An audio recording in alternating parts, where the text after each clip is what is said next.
सदगुरु कबीर साहब की, जो आदमी जैसा करता है उसको वैसा ही पाना होता है।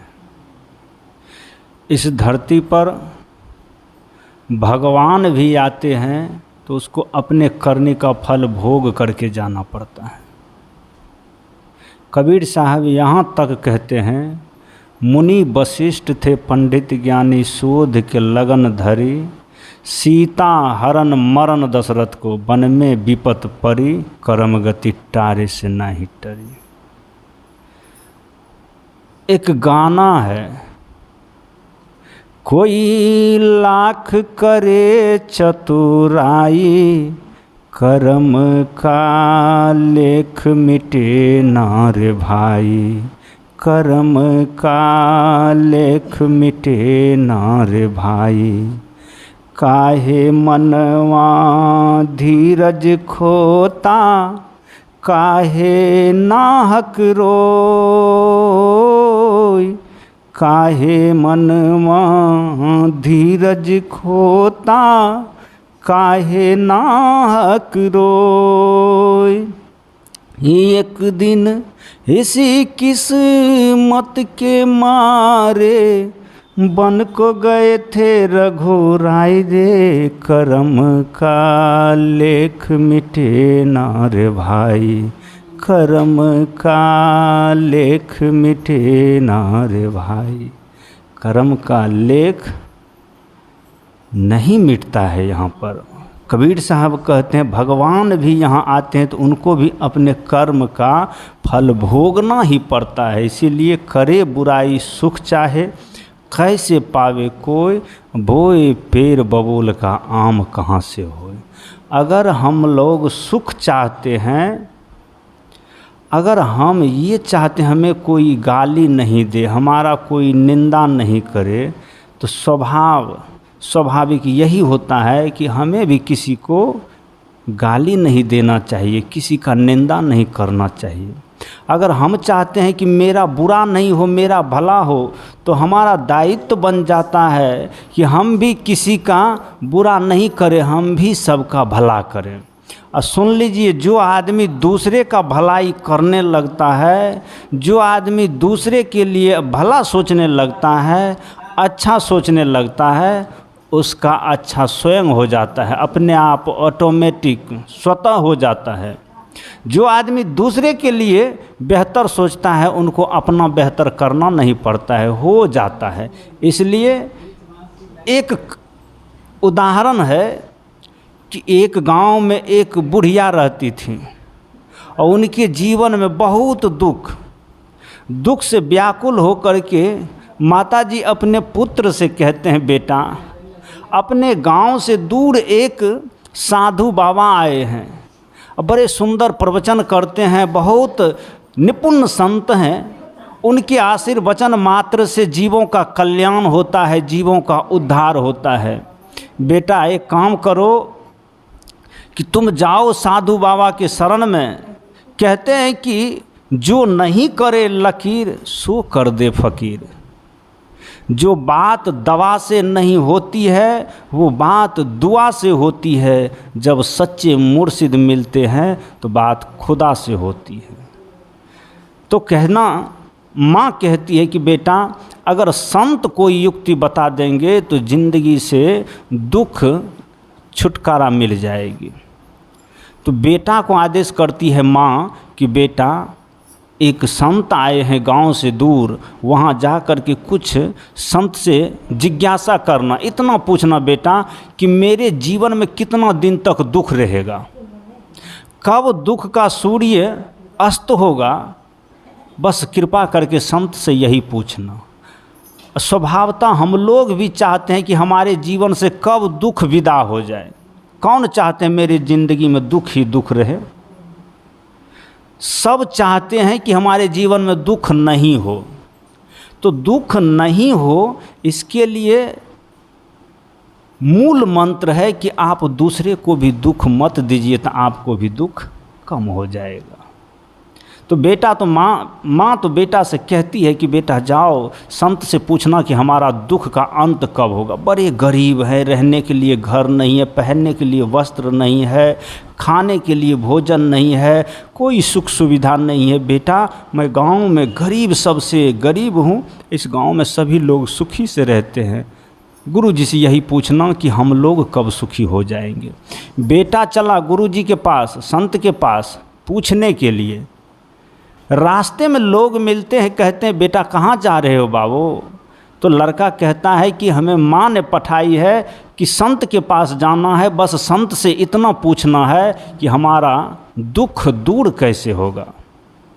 चलते चलते देर हो गया, रास्ते में एक घर मिल गया, वहीं पर शाम हो गया। तो लड़के ने सोचा कि बड़ा विशाल दरवाज़ा है, रात यहीं ठहर लेंगे, कल यहाँ से फिर यात्रा प्रारंभ करेंगे।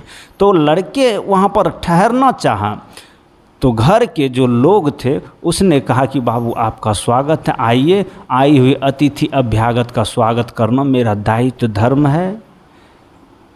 घर के लोग अपने घर ले गए। रात्रि लड़के ने विश्राम किया।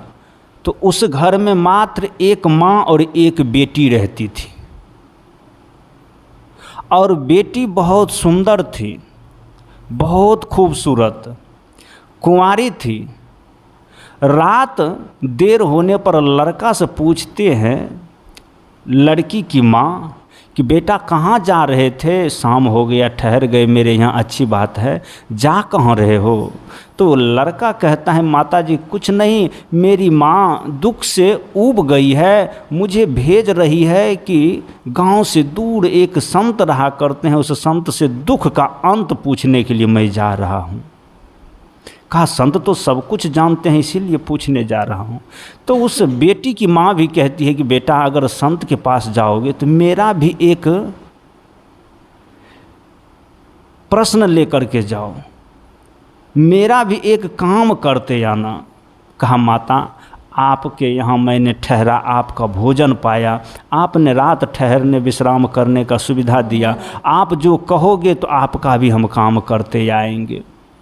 कहा मेरे लिए बस संत से यही पूछ करके आना कि मेरी जो बेटी है इतनी खूबसूरत है, मेरे पास रुपया पैसा धन मकान कोई चीज़ की कमी नहीं है, लेकिन इसके लिए हम बहुत दिन से सुसज्जित लड़का खोज रहे हैं, राजकुमार जैसा दुल्हा खोज रहे हैं, लेकिन मिल नहीं रहा है।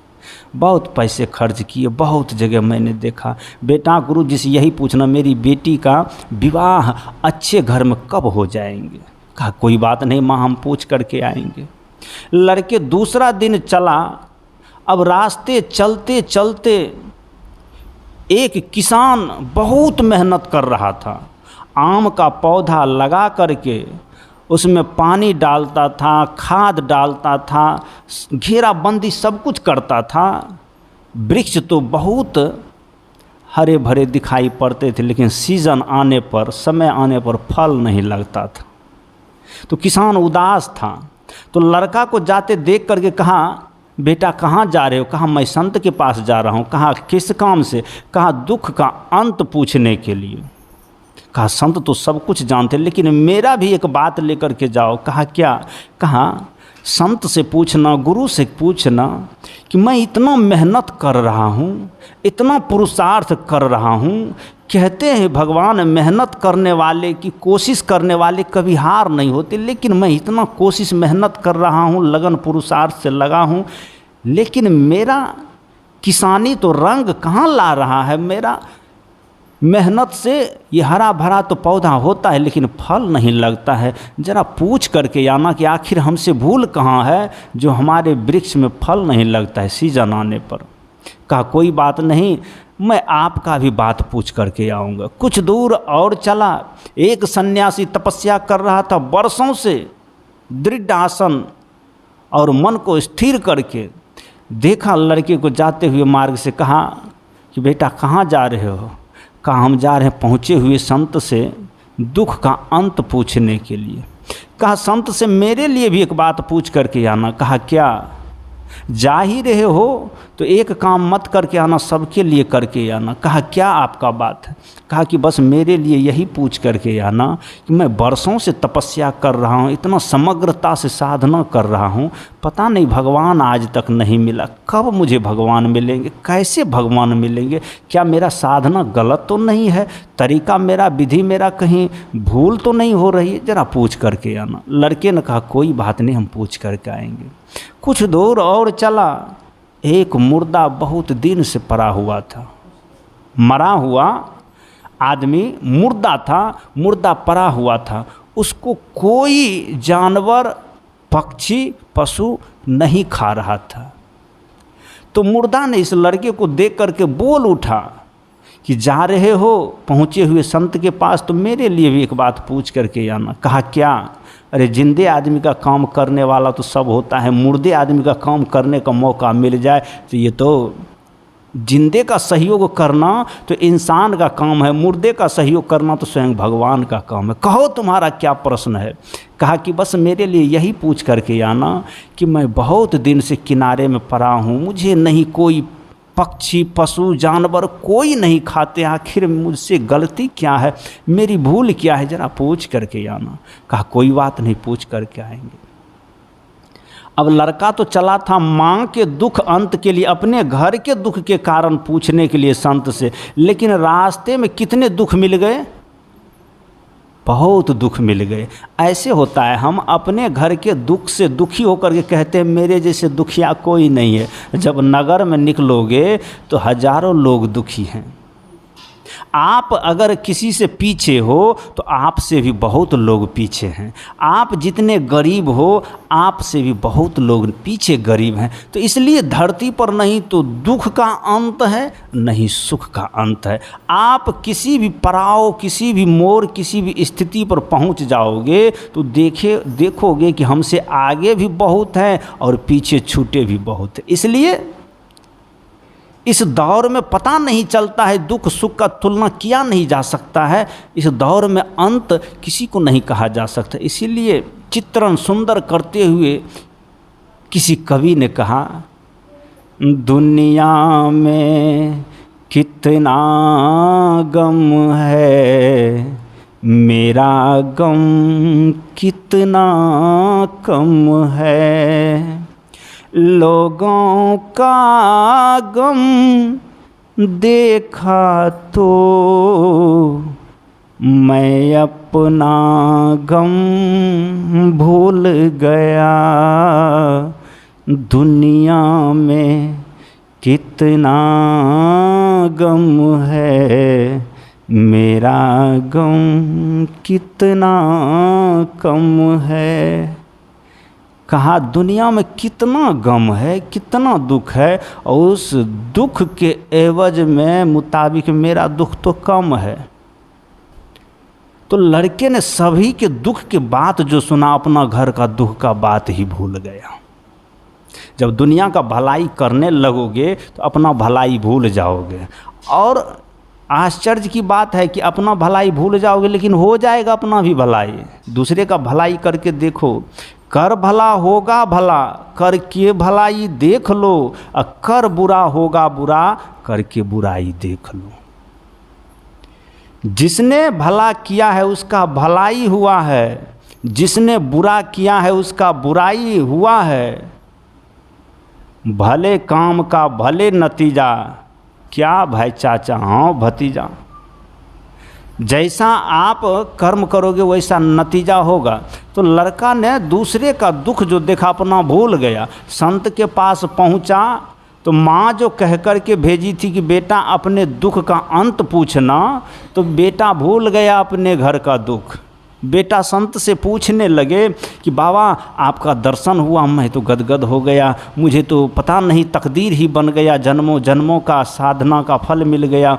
बस गुरुजी एक बात बताइए कि रास्ते में एक किसान मिले थे जो बहुत बेचारा मेहनत कर रहे थे, लेकिन उसके वृक्ष में फल नहीं आता था, क्या उसमें भूल है, क्या कसूर है उनका? कहा बेटा उन किसान से कहना कि सारे पौधे के जड़ में बहुत दिन से सोने जरे हीरे मोती के कलश रखे हुए हैं। सदियों पहले किसी राजा महाराजा का वह घर था, वहाँ पर नीचे में कलश रखा हुआ है। सब पौधा का जड़ चला गया है कलश पर, इसीलिए नहीं फलता। वो कोर करके, मिट्टी कुरेद करके सारे सोने के कलश को निकाल ले, मुद्रिका को निकाल ले, तो आम में फल आ जाएगा।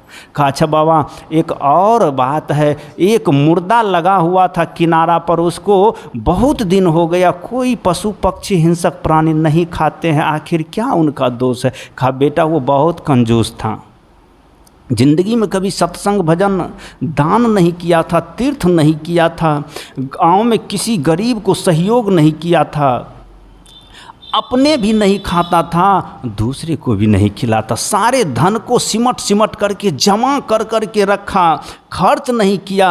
वो बेवरा मरने लगा तो कहीं रखता नहीं था धन, चोर के डर से वो अपने झोटा में लपेट करके बांध करके रखता था। वो मुर्दा के झोटा में सोना जरे हीरे मोती का पोटरी बांधा हुआ है, उसमें मोह बांधा हुआ है। इतना पाप किया, उसके पाप के बू आने से कोई प्राणी उसमें खाने के लिए नहीं सटता है। उसके झोटा से कोई अगर खोल दे उस तिजोरी को तो उनका परमारथ हो जाएगा, मुर्दा शरीर से भी, तो उनको हिंसक प्राणी खा लेंगे। कहा अच्छा बाबा ये बात है। और एक प्रश्न और है। कहा क्या?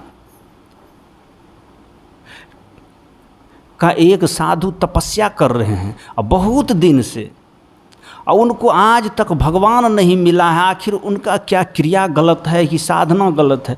कहा बेटा उनको कह देना कि उनके सिर पर मणि है, और मणि जब तक नहीं उतारेंगे तब तक उनको भगवान दर्शन नहीं देंगे। कहा अच्छा बाबा।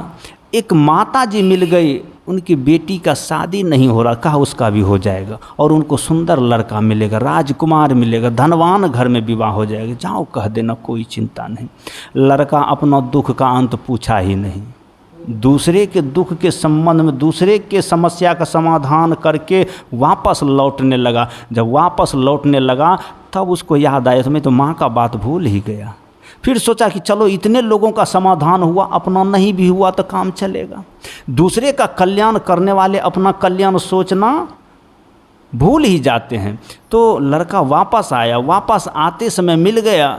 मुर्दा कहते हैं लड़का से, क्या भाई मेरा कुछ समाचार पूछ करके आए हो, कैसे होगा मेरा काम?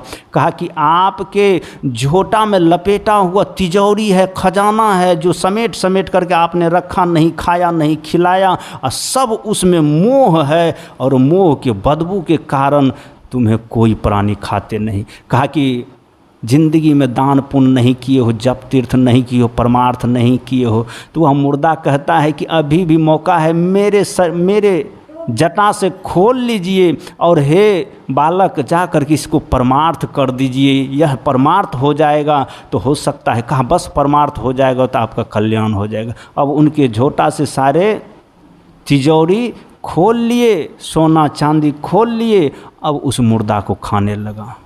उसके बाद वृक्ष जो नीचे था, कलश सोना चांदी का नहीं फल रहा था। किसान पूछा कि बेटा मेरे लिए कुछ पूछ कर क्या है? कहा हाँ समस्या का समाधान है। कहा क्या?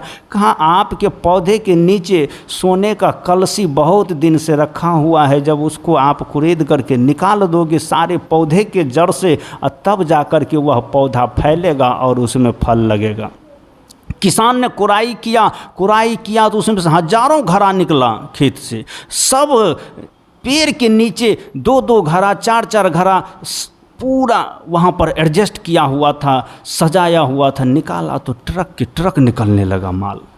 कहा कि बालक मैं तो मेहनत किया हूँ, मुझे फल लगाने का, वृक्ष लगाने का, किसानी करने का, मुझे तो फल मिल जाए, वृक्ष में फल लग जाए, यही तो मेरा फल है, बस इतना ही मेरा लागत है। लेकिन इस नीचे में जो यह सोना चांदी हीरा मोती कलश मिला है, ये तो मैं नहीं जान रहा था। मेरा दादा भी इसी खेत को कोड़ते कोड़ते मर गया, पिताजी भी कोड़ते कोड़ते, परदादा भी कोड़ते कोड़ते मर गया, कोई इस खेत से उपज किया नहीं। सब लोग गरीबी में, लाचारी में ज़िंदगी जी करके मर गए, हम भी मर जाते, लेकिन आपकी कृपा सब ये मेरा खेत सब दिन उपजेगा। लेकिन ये कलश पर, ये सोने पर अधिकार तुम्हारा है, क्योंकि तुम जानते थे। बेटा ले जाओ, अब ट्रक पर लाद करके उसे सारे सोना चांदी भेज दिया और मुर्दे के जो झोटा में तिजोरी था वह भी मिल गया। बताइए लड़का अब गरीब रहा, अपना दुख का तो उपाय पूछा नहीं, दुख का उपाय होने लगा। अब उस लड़का वहाँ से जब गुजरा तो मुर्दा का भी समाधान हुआ और किसान का भी समाधान हुआ। जब वह सन्यासी पूछने लगा कि बेटा मेरे लिए पूछ करके आए हो, भगवान कैसे दर्शन होगा? कहा आपके माथे पर मणि है, उसको उतार दो तो फिर भगवान दर्शन हो जाएंगे। कहा बेटा मैं किसको उतार करके दूंगा, तुम ही उतार लो। लड़का ने मणि भी उतार लिया। अब बताओ जिसको मणि हो गया अब वह क्या दुनिया में गरीब रहेगा, उसको क्या दुख रहेगा? लड़का को सोना चांदी कलश घड़ा सब हुआ, ट्रक से लदा हुआ सामान है, मनी भी हो गया। अब आया उस रास्ते पर माता जी खड़ी थी कि बेटा मेरे लिए क्या पूछ करके आए हो संत जी? कहा हाँ हाँ मैं समस्या का समाधान लिए आ रहा हूँ। कहा क्या? कहा कि आपके बेटी का विवाह किसी राजकुमार से होगा, सुंदर लड़का होगा, धनवान लड़का होगा। देखा कि इतने सोने चांदी से ट्रक लदा हुआ, तो इस लड़का से धनवान और कौन लड़का होगा? लड़का तो युवा था ही, सुंदर था ही। कहा बेटा मैं कहाँ खोजने के लिए जाऊंगा? बस लड़का के ही साथ लड़की को भी लगा दिया। अब लड़का धनवान भी हो गया, विवाहित भी हो गए। अब माता जी तो भेजी थी कि बेटा मेरे दुख का अंत पूछ करके आना। अब दुख रहा उसके जीवन में। लड़का दुख के अंत पूछा नहीं संत से, लेकिन स्वतः हो गया। अब माँ को क्या चाहिए? बहू भी घर में आ गई है सेवा करने के लिए, सुशील है, सुसज्जित है, सुंदर है, धर्मचारिणी है, और बेटा भी दौलत के साथ आया है। बेटा भी संत के दर्शन करके आया है, शिक्षा दीक्षा प्राप्त करके आया है। जहाँ धन हो, धर्म हो और सुंदर नारी हो, और माँ को इससे बढ़ कर के क्या चाहिए? माँ कहती है कि बेटा मैंने तुझे पूछा था कितने दिन में दुख का अंत होगा, संत के पास जाओ, तुमने तो अंत ही करके चला आया, दुख का अंत करके चला आया। कहा माँ मैंने तो दुख का अंत के संबंध में पूछा भी नहीं। कहा बेटा संत के दर्शन के मात्र से ही दुख का अंत हो जाता है, पूछने की तो बात ही क्या है। बोलिए प्रेम से श्री सद्गुरु महाराज की जय। इसलिए परमार्थ करने वाले की कभी हार नहीं होती है। उनको अपना परमार्थ, जो दूसरे का परमार्थ करता है, अपना कल्याण करना नहीं पड़ता, उनका अपना कल्याण हो जाता है। इसलिए कर भलाई होगा भला, करके भलाई देख ले, और कर बुरा होगा बुरा।